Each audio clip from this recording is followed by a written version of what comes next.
नमस्कार दोस्तों, good luck classes में आपका स्वागत है। दोस्तों, मैंने पिछले वीडियो में आपको लोक देवता तेजाजी के बारे में बताया था और इसी कड़ी में आज हम राजस्थान की कला संस्कृति के एक और टॉपिक श्री पाबूजी महाराज के रूप में पढ़ने जा रहे हैं।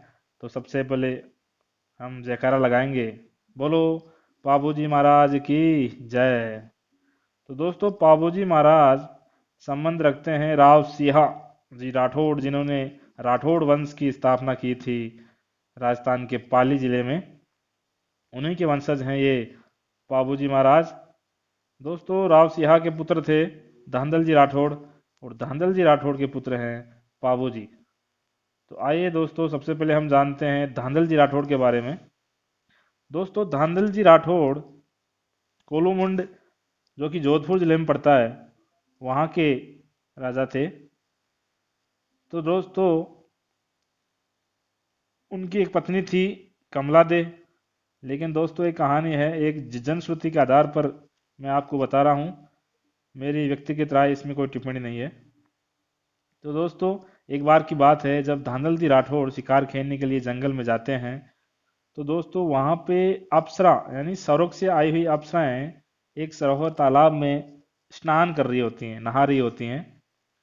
और दोस्तों, संयोगवंश वहाँ धांधल जी राठौड़ की नज़र उनमें पड़ जाती है। तो दोस्तों, उनमें से एक परी इतनी सुंदर थी कि धांधल जी राठौड़ का देखते ही मामला सेट हो गया, यानी उन पे मोहित हो गए और दिल गार्डन गार्डन करने लग गया।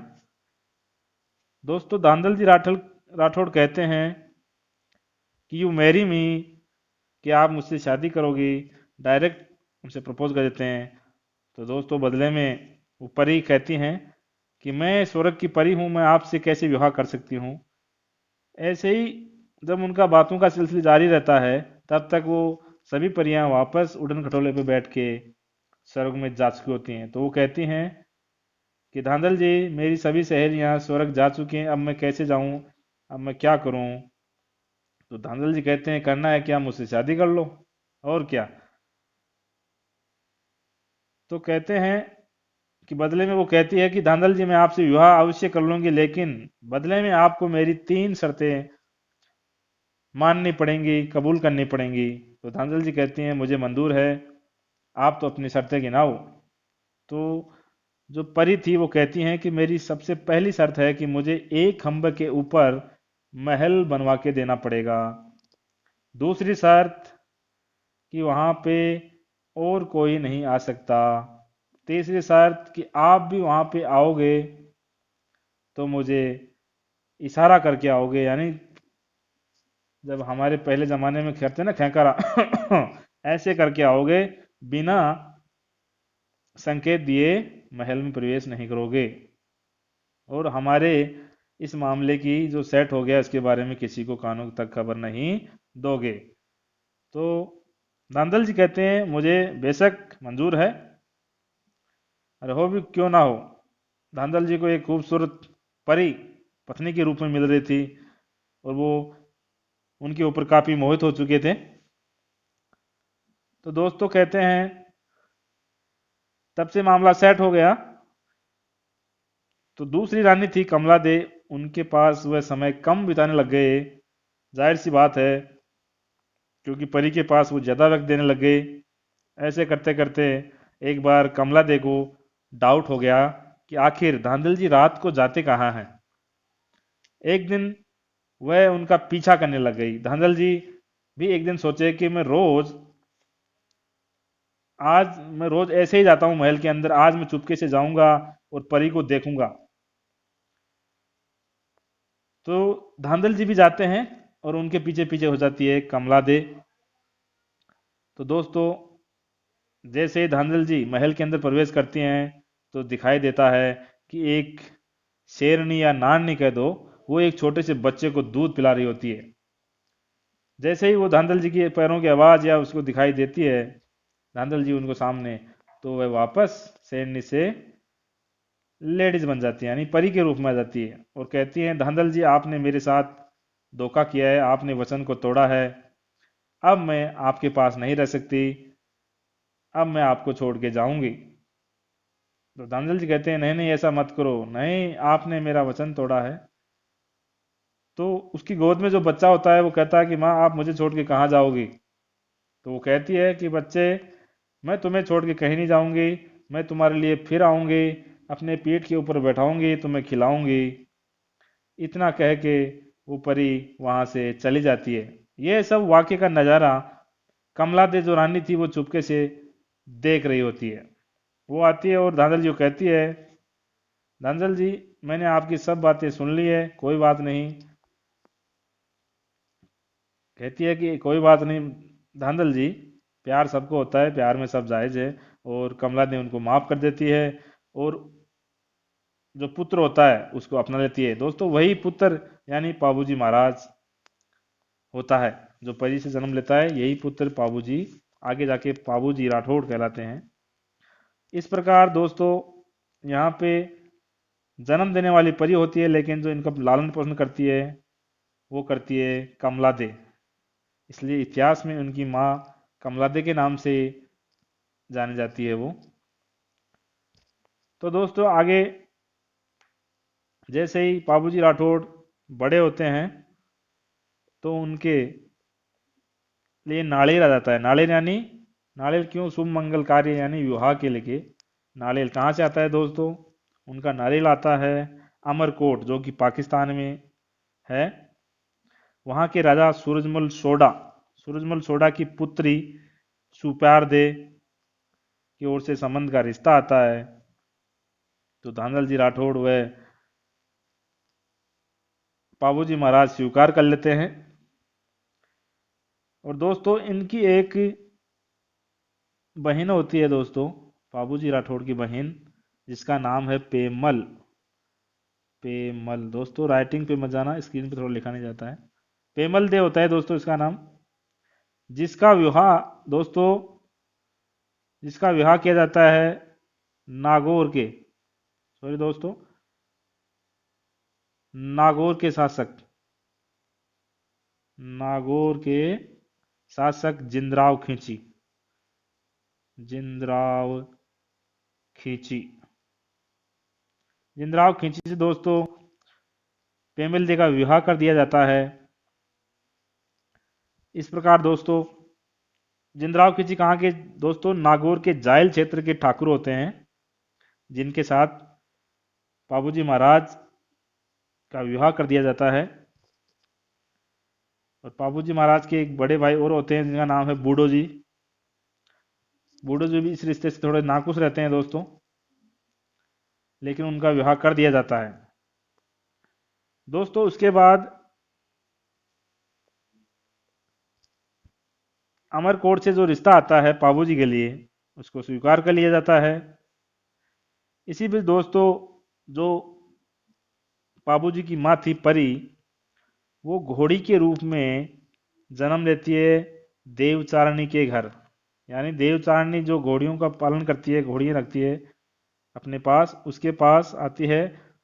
और वो घोड़ी केसर कालमी घोड़ी के रूप में उसके पास आती है, छोटी छोटी रहती है।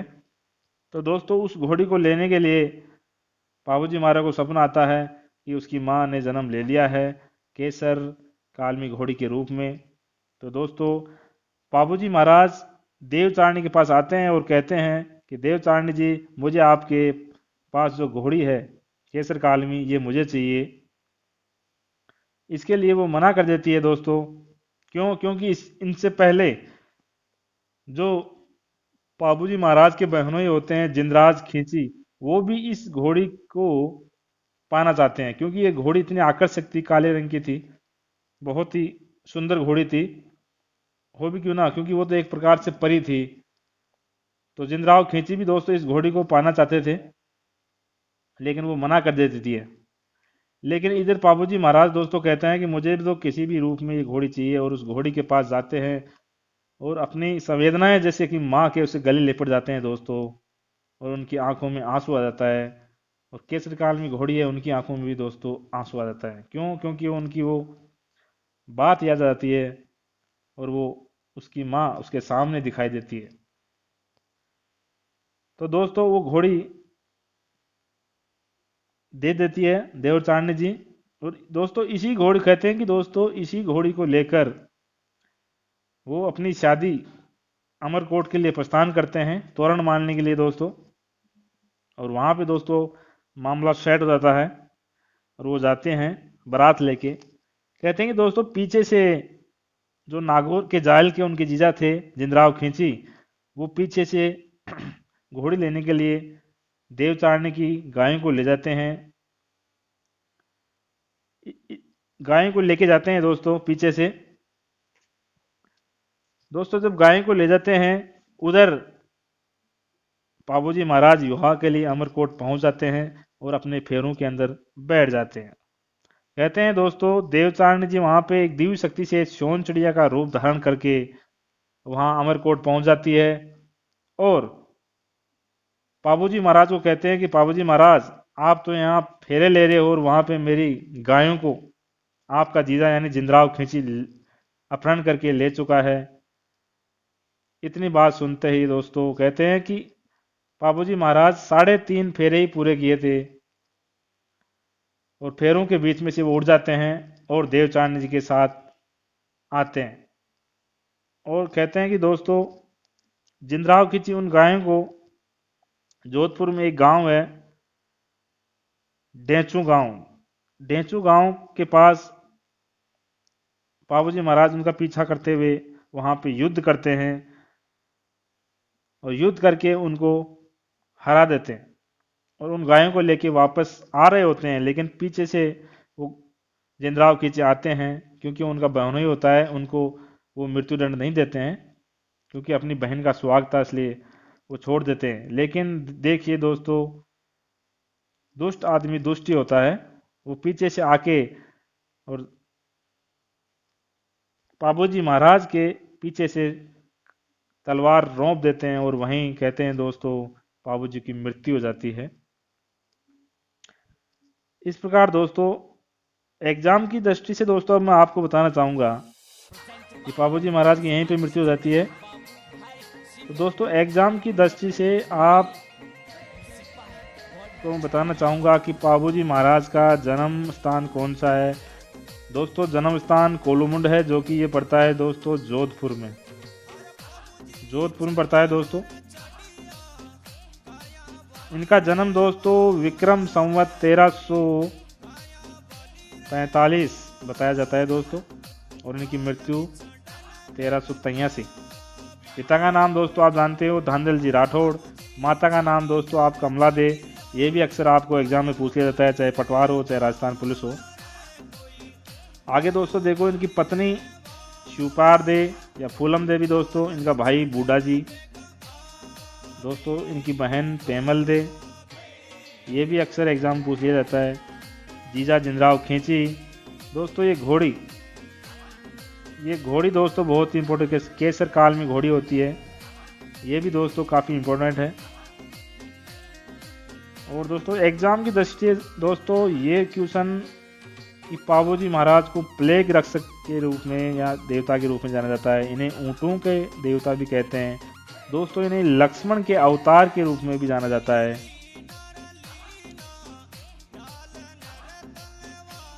दोस्तों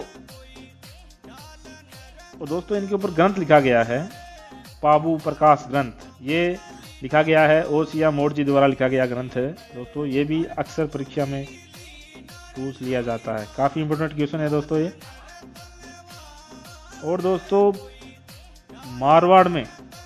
मारवाड़ में ऊंट लाने का श्रेय भी पाबूजी को ही जाता है। और जो ये ऊंट है ये रेबारी या रायका लोग जब ऊंट बीमार हो जाता है तो दोस्तों पाबूजी महाराज की पूजा करते हैं, उनके नाम की तांती बांधकर मिन्नतें मांगते हैं दोस्तों, जिससे ऊंट या पशु की बीमारी ठीक हो जाती है। दोस्तों